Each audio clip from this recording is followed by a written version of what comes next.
Well, hi everyone. Thank you again for your help with the first digital PSAT A9, 10, and SAT this year. I'm going to go through this relatively fast, and if I go through something or skip through something and you want to refer to it, the slide deck is linked in our training guide.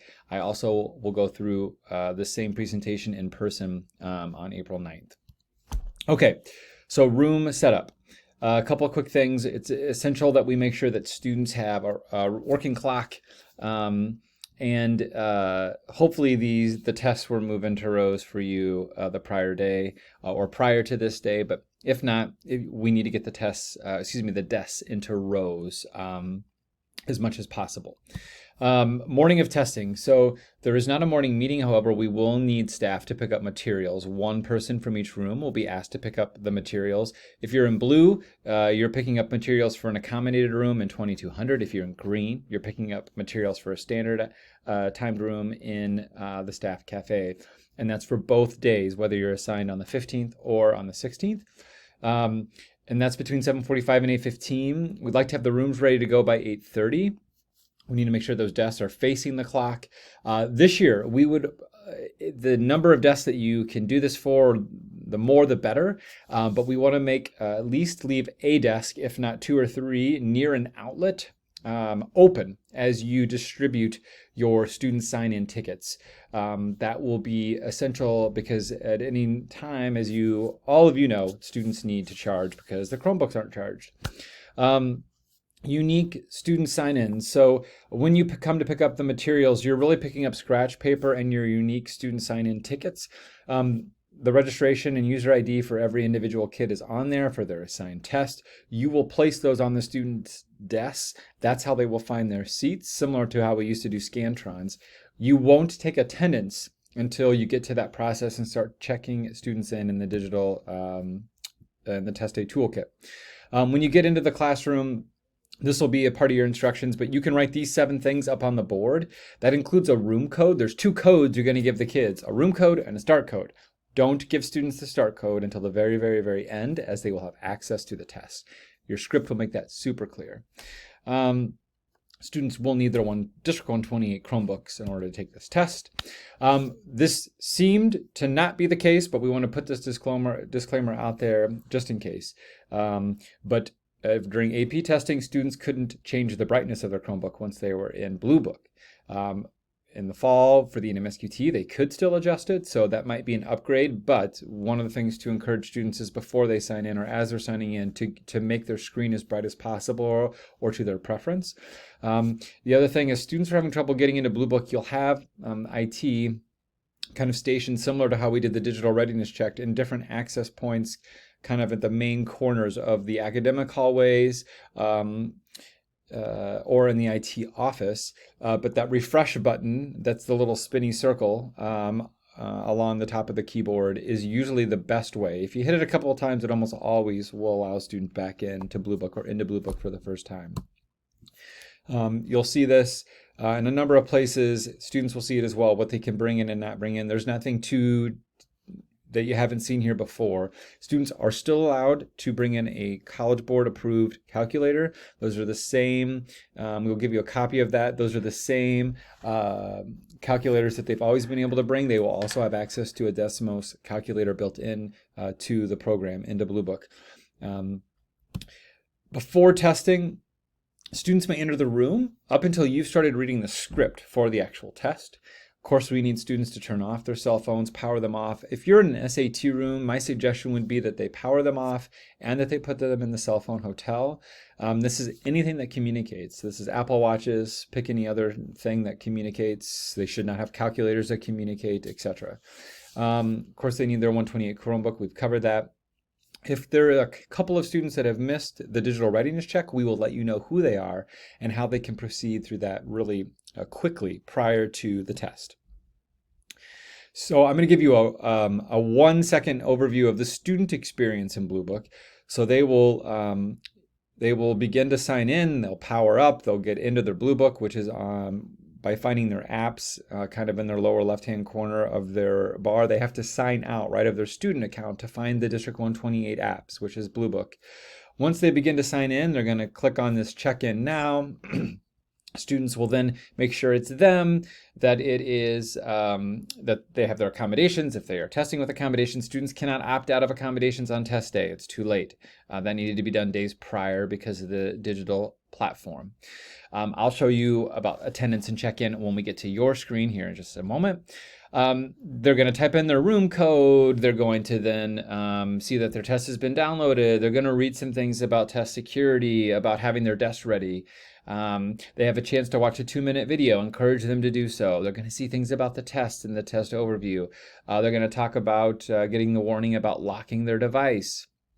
So that's sort of everything that happens up prior to you giving them the start code. Again, you're getting in there, you're moving the desk around, you're distributing the sign-in tickets and the scratch paper. Every student's entitled to one piece of scratch paper, which they must put their name on the top of every sheet of scratch paper that you give them, and you must recollect them, even the blank ones. I'm sure there's a method to their madness. They don't tell us why, but we will recollect even the blank pieces of scratch paper, and you will submit those, turn those into us. So this has been fun, signing into Test Day Toolkit for many of you. You will go to this website or to your College Board kind of profile or main page, click on Test Day Toolkit. You will click the test that you are helping to proctor or be a room supervisor for. Again, the primary aspect of this is check-in, script, and monitoring. Those are kind of the big things for the test day. I think you will find Test Day Toolkit to be more seamless without all the, of course, without all of the paper, and make sure everything is sort of in one central locality. And when things get a little crazy in terms of kids being exited or frozen, we'll get you to an IT and support staff person. This is kind of the sequence of how the day will go. So from preparing, a room, providing a room code, to taking attendance, to reading the instructions through the script. You provide the start code. Students will enter that start code, and then you're kind of monitoring the entire way through. We've already talked about this. Again, you must make sure you enter 144214 in order to get in to Test Day Toolkit. The other code is for our national test site. When you log in, this should be the main screen that you come to, which is your room, and you'll see the 7 steps there that's going to happen throughout the course of the day, from the attendance to the monitoring to the dismissal. Test Day Toolkit walks you through every single step in lockstep. If for some reason you don't come to this screen, you can click on the All Rooms tab at the top of Test Day Toolkit, and then click on your room, and then you'll get put into that screen or on that screen in order to start the check-in process. So, step 1. Attendance this time, students can have their IDs out on their desks, especially juniors. Again, you can look up a student in PowerSchool if you need to. But students will show up really in 3 segments. So that they've been assigned to your room, that's where they're living until you give them the room code. So as they start to sit down, they're going to populate in this center column. That's where you will click on this yellow button and click check-in, and they will move to this right column, which means they are ready to test. And again, they should not start testing until you've given them the start code, which will be in your script. And that's the final thing that you do. They will need, again, of course, their login and sign-in ticket, their username and registration number in order to even get to their room code into Blue Book. That's how they will actually check in to start the testing procedures for the day. So you're going to see, you're going to click on all of the, whether you have 15, 10, or 25 students in your room, you're going to click on each one, click check-in, and they will move to this next column. Your absent students will stay just in the assigned column, and that's totally okay. Then you're going to start the script. You'll read through it verbatim. Just keep clicking that yellow button as you go through it. This will talk about the materials. You're going to have a couple of prompts to do some checking. So what's on the desk, what's not on the desk, making sure that's covered. When you get to the room code, which is essentially the start of the test, in order for breaks to basically happen at the same time, at least within your room, we want you to give students the same, the last digit of the start code or the last 2 digits of the start code right at the same time. So you need to put this on your board. So if I were in your shoes, I would put like 308, maybe even 9, 3089 on the board. At that moment, tell everybody to get the first 4 digits in, and then say, okay, here we are, we're about to start. Here's the next digit, everybody enter 1, and now we're going to start everybody enter 0, go. And the test will start roughly at the same time in everybody's, for every student in your room. College Board is okay, and it is normal. As students finish their different modules, it will start at their timed break. That's when students can quietly get up and move. You are not the one saying, okay, now everybody break. All of that is managed by the College Board. And so when students have their 10 minutes break, they literally have a countdown, and we'll get to that. They literally will have a countdown on their sheet that will give them the amount of time that they have left. So the test has started now, and now you're really just in this monitoring section where you kind of can see where students are at. Are they in section 1? Are they in the break? Are they in section 2? Have they exited? Is there an issue and they need to go see IT, like their submissions pending, for example? We want all students to be to the submitted here when we get there. So you find this under the monitoring dashboard piece of your room as you are proctoring. Again, students that are in exited mode means that they need that something has happened. They've paused, their computer's broken down. Students will get the time back if the Blue Book recognizes that there's an issue with the test or with Blue Book. They do pause their test. Sometimes we have to do a device swap. We have to do a variety of different things. That's not really you in the room. You need to quietly have the student go and see IT in the hallway for support. Again, before you dismiss students, you're going to want to see that all of them are in the submitted column before they leave the room. Again, if they're in this exited or submission pending, you're going to want to send them to IT. During the breaks, Blue Book shows each student how much time is remaining in their break. Students that need to take an unassigned break, they can click that button in the middle of the test. It puts up a special screen, but they don't get that time back. They, of course, should let you know what they're doing or what's going on. They can use the restroom and come right back.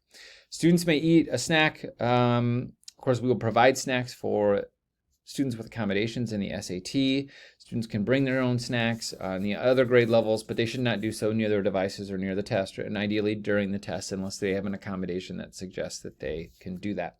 10-minute break in the middle of these modules. It's a shorter test. A 5-minute break if you're giving the SAT between the math and the essay portions. If you have an irregularity, which the most common one, right, is cheating, that, no more of this misbubbling and all that fun stuff we used to deal with. Document, address, document, and then communicate that via email to Andy, which is me, Suzanne, or Allison. And we will then follow up with you and do all the submissions. The most important thing you can do is write down what's said, when it occurs, for how long, the duration that it occurs. Document, and then we will take that documentation and input it into the system. Students should never be left unattended in the testing room, whether testing is on or not on. Once they are logged in with the STAR code, they can never be students with that access and not being monitored in some capacity by an adult. We just talked about cheating. If we have a mass evacuation, of course, note the time that you notice it, grab your device, and have students keep their devices open but exit, of course, safely immediately. Students keep their devices here. Students that are cheating, the other thing that I would note is that if we have an evacuation, I will come on, or John will come on, the PA, and let you know what to do next. I will likely be hyperventilating with the College Board on the phone. Cheating, again, you need to address it, get a hold of one of us. We'll communicate what you need to do next. Kids are fairly foolish to cheat. There's no reason to look off other people's screens. You have different tests. The biggest thing that the College Board wants you to look for is students with cameras or things that communicate on them or with them. And they have examples of students doing that with hats, which no student should have hats on unless it's for religious reasons.